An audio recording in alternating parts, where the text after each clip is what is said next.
Voilà, n'hésitez pas à approcher, j'ai vraiment envie de vous avoir vraiment tout près. Je ne vais pas prendre de micro.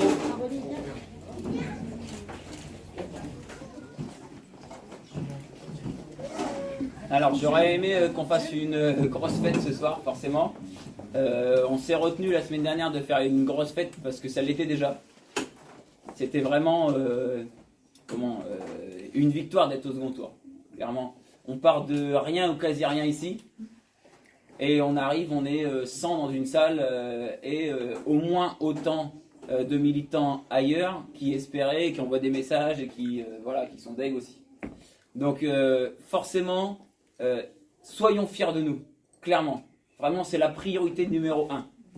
On a fait un truc qui était improbable, on l'a tenté, on l'a rendu palpable, possible, par l'engouement qu'on y a mis.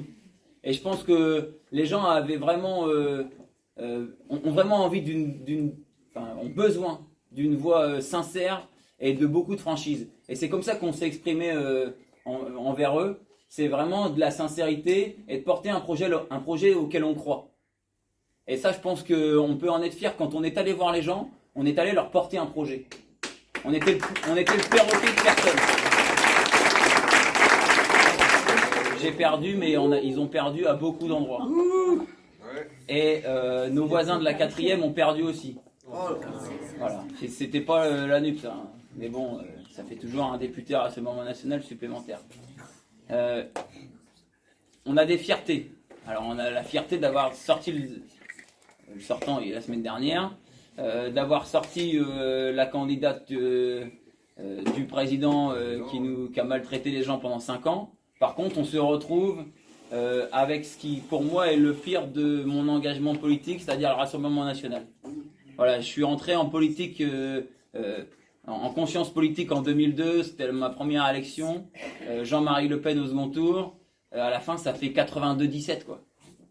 Et aujourd'hui, le Rassemblement National, il fait peur à personne et il fait peur à aucun élu local. C'est-à-dire qu'ils ont une responsabilité dans la victoire du Rassemblement National. C'est sûr. Bravo! Et aujourd'hui, nous, on a raté la construction d'un barrage. Voilà, le barrage, il n'a pas été suffisamment haut et l'eau, elle est passée par-dessus. Par contre, le barrage, on était tout seul à le monter. Et du coup, on va arrêter de l'appeler barrage. On va l'appeler rempart. Ce qu'on a besoin, c'est d'un rempart. C'est-à-dire un truc qu'on vient épaissir à la base, là. Et nous, c'est ce qu'on est en train de faire. On est parti, c'était un fétu de paille, et aujourd'hui, on a monté des pierres incroyables de rempart. Et ce rempart, on va le monter ensemble encore pendant 5 ans. Parce qu'il va falloir prouver aux gens que, techniquement, ils ont fait une erreur ce soir. Mais ils n'ont pas fait une erreur seulement ici, ils ont fait une erreur ailleurs. Et du coup, ce qu'on est en dynamique ensemble là, il faut qu'on réussisse à le maintenir chez nous, et il faut qu'on réussisse à le faire grossir ailleurs. Donc, le président n'a pas une majorité à l'Assemblée, forcément, ça va être le bordel. Clairement. Donc forcément, il y aura le bordel dans la rue. Et s'il y a le bordel dans la rue, eh ben on sera là. Et on ne sera pas là seulement à Amiens, on sera là à Péronne, on sera là à Rouen, on sera là à...